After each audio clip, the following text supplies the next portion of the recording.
Let me show you what I got at my screening for Grudge Match. I got this giant ass Grudge Match poster with Sylvester Stallone and Robert De Niro, and I won the Grudge Match towel. Grudgment Day is coming. And for my background, ta-da! There it is. Grudge Match is added to my poster background.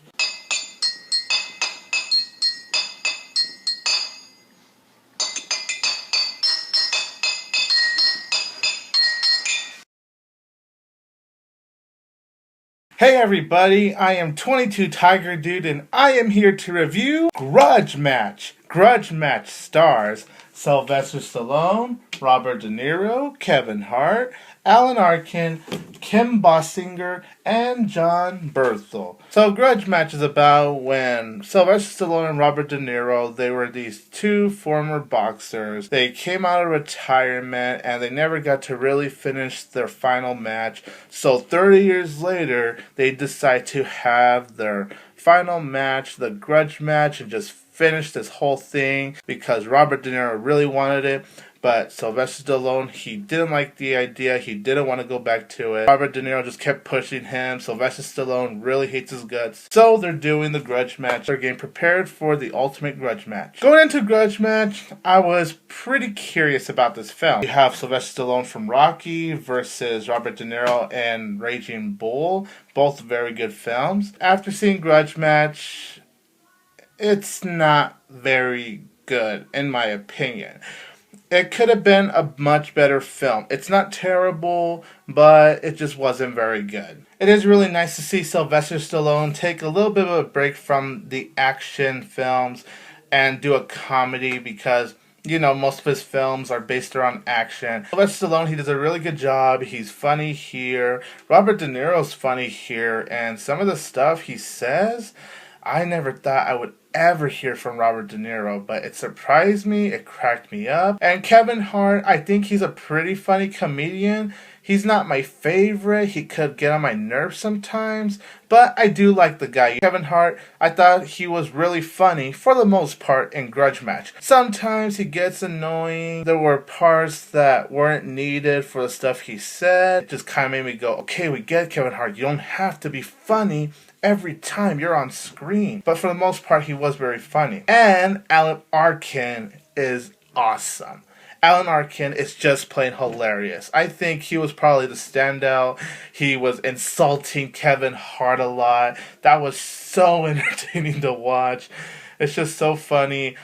Sylvester Stallone is hilarious, Robert De Niro's hilarious, Kevin Hart's hilarious, but I think the one that stands out the most to me in terms of comedy is Alan Arkin. That guy just says whatever comes out of his mind in this film, and it's just so plain hilarious. I love the comedy in Grudge Match. Even though the film isn't very good, the acting all around is really good, and Jon Bernthal, he plays Robert De Niro's son, and I think he does a really enjoyable job. I really enjoyed the plot with Robert De Niro's son.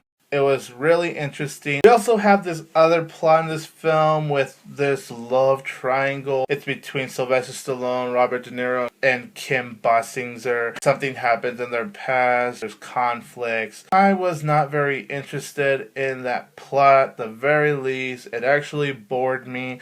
It was uninteresting. I did not give a crap about it. I just wanted to see more Alan Arkin insulting Kevin Hart. My problems with Grudge Match is that the storyline is so mediocre. It is so bland. It's not very well written. Like, in comedy aspects it is, and like for the actors to deliver, the actors do make the dialogue work because there is some not very good dialogue, and some of the humor in this film is very forced. There are times where it just does not work.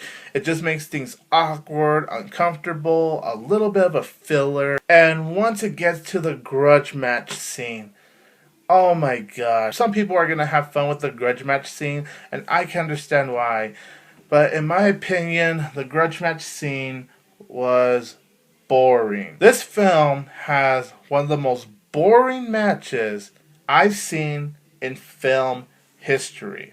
There was no excitement, there was no thrills, They really try to make it funny, and that's where some of the forced comedy comes in, when it tries to get all funny and funny and funny and all silliness, and it just didn't feel like a real match to me. It was just so boring, so lame, so pathetic, and it was underwhelming. There were times where I did get a little bored with this film. So the film does run a bit too long in my opinion. It's 2 hours long, and I think maybe at least 10 minutes of this film could have been cut out. It's predictable, you know where it's gonna go, and I also thought the film ended abruptly. It was just kind of a mess in terms of the writing. Plot-wise, it is not very good. Comedy-wise, it's really good. If you're going into Grudge Match for the laughs, you're gonna get that. I think this is a very funny film. It's not a well-made film, but it is very funny. Even though this is a forgettable film, even though this is a cliched film, even though there's nothing too special about it, and has all these messy problems, so the comedy aspects do save this film. And the cast too. You could tell the actors did have fun with this film. I know there's going to be some people that will have fun with Grudge Match. If you enjoy Grudge Match, if you have fun with it,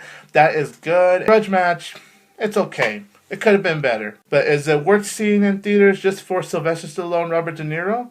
Yeah, I think so. I'm going to give Grudge Match 2 out of 4 stars. Subscribe to my channel, comment your opinion on this film, like and share this video, follow me on Facebook and Twitter. I am 22 Tiger Dude. Don't forget that I will always have Tiger Power!